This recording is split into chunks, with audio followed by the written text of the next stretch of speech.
जय हिंद दोस्तों, हमारे YouTube चैनल में आप सभी का स्वागत है। मैं हूं मनीषा और आज की ये वीडियो स्पेशली उन एस्पिरेंट्स के लिए हैं जो बुक या नोट्स नहीं खरीद पाते हैं, लेकिन वो लोग कैपेसिटी रखते हैं कि वो खुद से नोट्स तैयार कर पाएंगे। वो अपने आसपास जितने भी मटेरियल उपलब्ध हैं उन मटेरियल से सारी जानकारी ले सकते हैं, लेकिन वो चाहते हैं कि सिलेबस और सिलेबस के अकॉर्डिंग सब्जेक्ट और उनमें जो टॉपिक दिए हुए हैं उस टॉपिक की जो हेडलाइन होते हैं कम से कम वो हमें पता चल जाए। इससे हमें ये समझ में आता है कि हमें क्या और कैसे पढ़ना है और कितना पढ़ना है। इंफॉर्मेशन हम खुद से इकट्ठा कर लेंगे।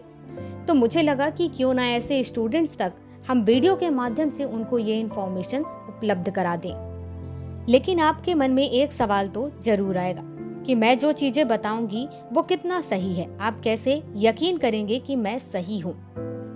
बहुत सारे टॉपर अपने बुक और नोट्स की स्ट्रेटेजी के बारे में बात करते हैं, उन्होंने नोट्स कहाँ से लिया था।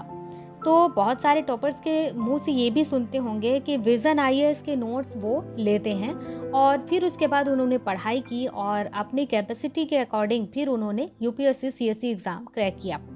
तो मुझे लगा क्यों ना आपको किसी कोचिंग इंस्टीट्यूट के नोट्स को उठा करके उन्होंने कौन कौन से टॉपिक को मेंटेन किया है और वो टॉपिक आपको पता चल जाए, तो आप अपना नोट्स भी तैयार कर पाएँ। और अगर नोट्स लेना चाहते हैं तो ठीक है, कोई बात नहीं, लेकिन नोट्स अगर बनाना चाहते हैं तो आपके लिए बहुत ही हेल्पफुल होगा ये। जब आप गवर्नेंस के नोट्स बनाएंगे तो उसमें आपको ये 4 टॉपिक हैं जो पहले मेंटेन करना होगा और इन 4 टॉपिक के अंदर आपको बहुत सारी चीज़ें पढ़नी होगी। तो सबसे पहले स्टार्ट के जो 4 टॉपिक हैं उसके बारे में आपको बता दूं। आपको सबसे पहले शासन के महत्वपूर्ण आयाम पढ़ना होगा। इसके बाद लोकतंत्र में सिविल सेवाओं की भूमिका। तीसरा टॉपिक होगा विकास प्रक्रियाएं एवं विकास उद्योग, जिसमें गैर सरकारी संगठनों, स्वयं सहायता समूहों, विभिन्न समूहों एवं संघों के बारे में आपको लिखना होगा। दानकर्ताओं और लोकोपकारी संस्थाओं, संस्थागत एवं अन्य पक्षों तथा हितधारकों की भूमिका के बारे में आप पढ़ेंगे और पढ़ने के बाद आपको अपने नोट्स में ऐड करना होगा।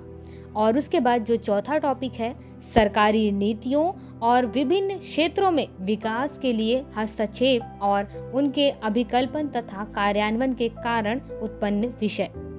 अब हम बात करते हैं कि शासन के महत्वपूर्ण आयाम में आपको कौन कौन से टॉपिक मिलेंगे पढ़ने को, और ये टॉपिक पढ़ करके आपको इन्फॉर्मेशन कलेक्ट करना है और नोट्स में ऐड करना है। जब आप नोट्स बनाएंगे तो उसमें सबसे पहला टॉपिक होना चाहिए शासन क्या है, शासन के हितधारक कौन है, सुशासन और सुशासन हेतु रणनीतियाँ। इसके बाद world wide governance indicator project. इसके बाद आपको अपने नोट्स में ऐड करना होगा भारत में शासन और भारत में शासन के आयाम, शासन संबंधी मुद्दे, सुशासन की पहल और न्यूनतम सरकार अधिकतम शासन के बारे में आपको अपने नोट्स में ऐड करना होगा। इसके बाद आप अपने नोट्स में ऐड करेंगे नागरिक चार्टर के बारे में। नागरिक चार्टर क्या है, नागरिक चार्टर की उत्पत्ति और अवधारणा के बारे में, नागरिक चार्टर का महत्व और भारत में नागरिक चार्टर, भारत में नागरिक चार्टर से संबंधित कई सारे जो मुद्दे हैं वो भी अपने नोट्स में ऐड करने होंगे। इसके बाद द्वितीय एआरसी रिपोर्ट की जो संस्तुतियां हैं वो जरूर लिखें।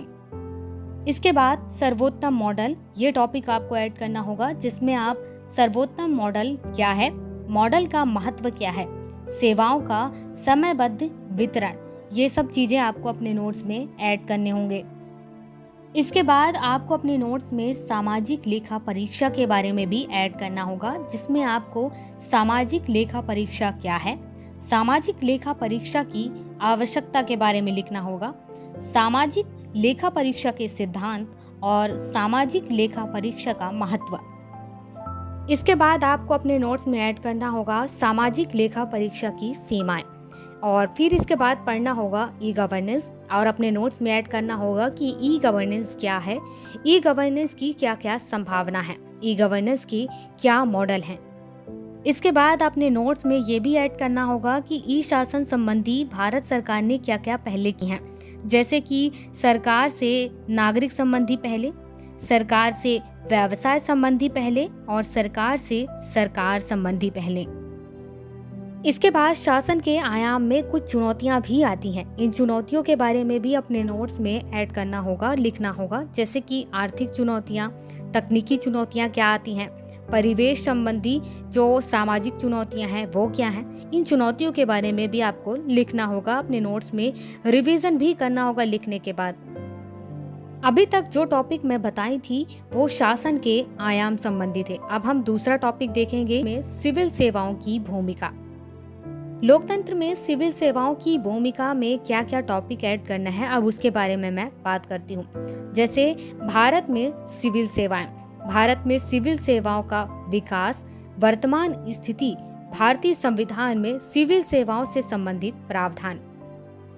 इसके बाद लोकतंत्र में सिविल सेवाओं की क्या भूमिका है, जैसे कि सिविल सेवाओं की बढ़ती भूमिका, नौकरशाही एवं लोकतंत्र, कैडर आधारित सिविल सेवा। कैडर रिलेटेड जो इन्फॉर्मेशन है इस पर वीडियो बनाया जा चुका है, तो अगर आप देखना चाहते हैं तो देख सकते हैं। वीडियो का लिंक वीडियो के डिस्क्रिप्शन में है, तो आप देख सकते हैं।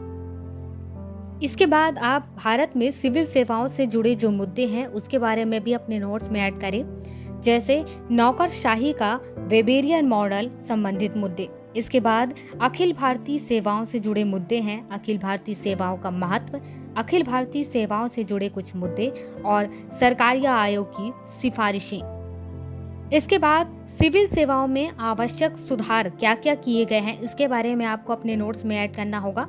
लोकतंत्र सेवाओं की जवाबदेहिता सुनिश्चित करना, निष्पादन पर बल देना, वरिष्ठ स्तर की नियुक्तियों के लिए प्रतियोगिता और विशेषज्ञता ज्ञान, इसके बारे में आपको ऐड करना होगा।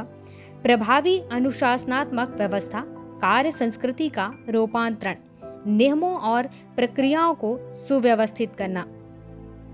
इसके बाद निजी और बाह्य अनुबंध, सूचना प्रौद्योगिकी, आईटी और ई गवर्नेंस को अपनाना, कार्यकाल की स्थिरता, सिविल सेवाओं का विराजनीतिकरण, सिविल सेवाओं में पार्श्व प्रवेश या लेटरल एंट्री, द्वितीय प्रशासनिक सुधार आयोग की अन्य महत्वपूर्ण अनुशंसाओं के बारे में आपको बताना होगा।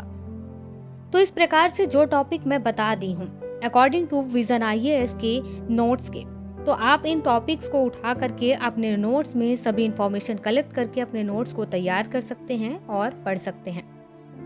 आपको मैं बताई थी कि स्टार्ट में ही कि 4 टॉपिक है जिसको मेंटेन करना है। 2 टॉपिक हो चुका है, अब बचा हुआ है 2 टॉपिक, जिसमें तीसरे टॉपिक के बारे में हम बात करेंगे। तीसरा टॉपिक है विकास प्रक्रियाएं तथा विकास उद्योग। इसमें आप क्या क्या पढ़ेंगे क्रम से मैं आपको उसके बारे में बताती हूँ और दिखाती हूँ। अब आप इस टॉपिक पर नोट्स बनाएंगे तो सबसे पहले आपको ये जानना होगा और अपने नोट्स में ऐड करना होगा विकास और विकास प्रक्रिया क्या है। इसके बाद सिविल सोसाइटी क्या है, भारत में सिविल सोसाइटी किस किस टाइप के हैं ये लिखना होगा। इसके बाद शैक्षिक क्षेत्र में राष्ट्रीय नीति किस टाइप से है ये लिखना होगा। गैर सरकारी संगठन में एनजीओ क्या है, एनजीओ के प्रकार और विकास में एनजीओ की क्या भूमिका है, पर्यावरण संरक्षण में एनजीओ की क्या भूमिका है, इस बारे में आपको जानना होगा और अपने नोट्स में ऐड करना होगा। इसके बाद आपको ये भी ऐड करना होगा कि भारत में एनजीओ को कौन कौन सी चुनौतियों का सामना करना पड़ता है। राज्य बनाम एनजीओ के बारे में आपको ऐड करना होगा और एनजीओ की कार्य प्रणाली में सुधार हेतु क्या क्या सुझाव आप दे सकते हैं ये आप ऐड कर सकते हैं। इसके बाद आप पढ़ेंगे स्व सहायता समूह क्या है। तो स्व सहायता समूह के बारे में जानने के बाद आपको अपने नोट्स में ऐड करना होगा कि स्व सहायता समूह क्या है, स्व सहायता समूह कैसे काम करता है, भारत में स्व सहायता का जो उद्भव है वो कैसे हुआ था, स्व सहायता समूह के क्या लाभ हैं और स्व सहायता समूह से संबंधित क्या सामान्य मुद्दे हैं और कौन कौन सी चुनौतियां आती हैं, सामाजिक सांस्कृतिक रूप से क्या क्या बाधाएं आती हैं, ये आपको इसमें ऐड करना होगा। इसके बाद आपको ऐड करना होगा कि स्व सहायता समूह को बढ़ावा देने के लिए सरकार द्वारा कौन कौन से कदम उठाए गए हैं। इसके बाद स्व सहायता समूह की कार्यप्रणाली में क्या क्या सुधार किया जा सकता है, इसके लिए आप क्या सुझाव देंगे ये जरूर सोचें और अगर आप अपने नोट्स में ऐड करना चाहते हैं तो नोट्स में ऐड जरूर करें।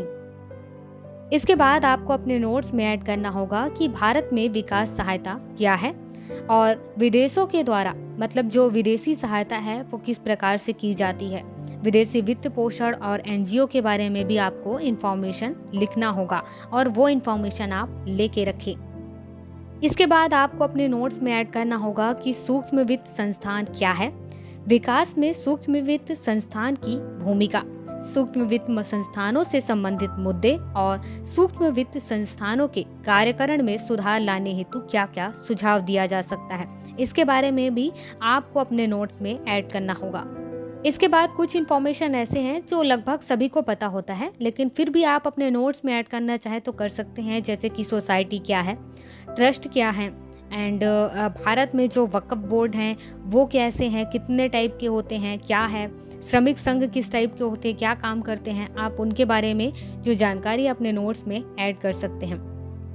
अब इसके बाद बात करते हैं चौथे टॉपिक के बारे में, सरकारी नीतियों और विभिन्न क्षेत्रों में विकास के लिए हस्तक्षेप और उनके अभिकल्पन तथा कार्यान्वयन के कारण उत्पन्न जो विषय हैं उनके बारे में हम बात करते हैं। इसमें आपको कौन कौन से टॉपिक अपने नोट्स में ऐड करना होगा, इसके बारे में बात करते हैं। चौथे टॉपिक में आपको ये सारी चीजें मेंटेन करनी होंगी, जैसे कि सार्वजनिक नीति क्या है, सार्वजनिक नीतियों की प्रकृति, सार्वजनिक नीति निर्माण के लक्षण और उनके प्रकार के बारे में। इसके बाद भारत में सार्वजनिक नीति स्वतंत्रता के पहले क्या था और स्वतंत्रता के बाद कैसे था, ये भी आपको देखना होगा।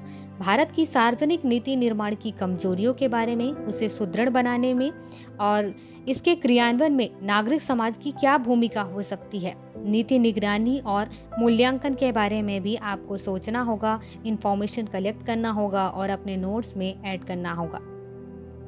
अब इसके बाद बहुत से अलग अलग क्षेत्रों में विकास के लिए सरकार के द्वारा किस प्रकार से हस्तक्षेप किया जाता है, कौन से अलग अलग योजनाएं निकाली जाती हैं। सबसे पहले बात करते हैं ग्रामीण विकास के लिए।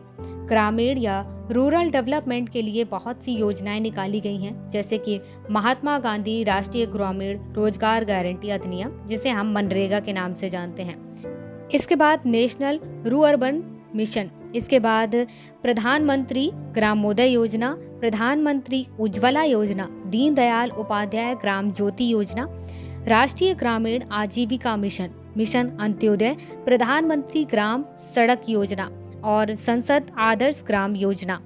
इसके बाद प्रधानमंत्री आवास योजना और ग्राम स्वराज अभियान। ये सब आप रूरल डेवलपमेंट के बारे में जब पढ़ेंगे तो उसमें आपको इंटरनेट से किसी भी कोचिंग इंस्टीट्यूट से ये सब इंफॉर्मेशन ले करके आप अपने नोट्स में ऐड कर सकते हैं। इसके बाद अब अर्बन डेवलपमेंट से रिलेटेड इंफॉर्मेशन कैसे कलेक्ट करेंगे उसके टॉपिक के बारे में मैं बता दूं, तो जैसे कि स्मार्ट सिटी मिशन, कायाकल्प एवं शहरी रूपांतरण के लिए अटल मिशन। इसके बाद प्रधानमंत्री आवास योजना, जो कि शहर के लिए बनाया गया था, 2022 तक सभी के लिए आवास मिशन।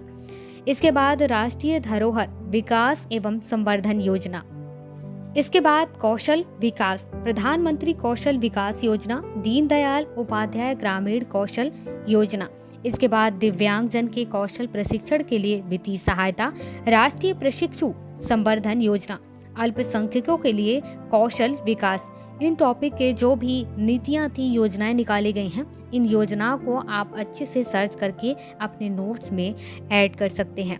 आपको कहीं से भी, मतलब चाहे इंटरनेट यूज करें, चाहे इसके लिए जो नोट्स आते हैं वहाँ से आप अपने नोट्स में ऐड कर लें, डायरेक्ट खरीद लें, लेकिन पढ़ें जरूर, ये सभी एग्जाम के लिए इम्पॉर्टेंट है।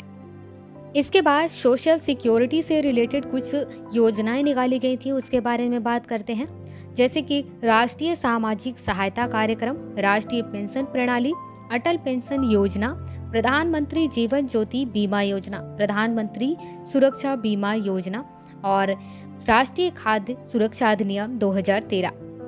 तो दोस्तों, गवर्नेंस के नोट्स जब आप तैयार कर रहे होंगे तो उसमें कौन कौन से टॉपिक होंगे और उस टॉपिक के अंदर क्या क्या इन्फॉर्मेशन आपको लिखना होगा, ये सभी जानकारी मैं आपको दे चुकी हुई हूँ। ये वीडियो उन लोगों के लिए है जो नोट्स नहीं मंगा पाते हैं, तो नोट्स बना तो सकते हैं और तैयारी अगर करना चाहते हैं तो इतनी मेहनत तो करनी होगी। दोस्तों, अगर आप चाहते हैं कि हर सब्जेक्ट का जो इन्फॉर्मेशन है इसी टाइप से आपको वीडियो के माध्यम से दिया जाए तो हमें कमेंट करके ज़रूर बताएं, और वीडियो अगर आपको अच्छी लगी है तो प्लीज़ लाइक ज़रूर करें इस वीडियो को। और जो भी वीडियो आपके लिए इन्फॉर्मेटिव लगती है और अगर आपके आसपास ऐसे लोग हैं जो ऐसे इन्फॉर्मेशन चाहते हैं तो उन तक ये वीडियो को शेयर ज़रूर करें।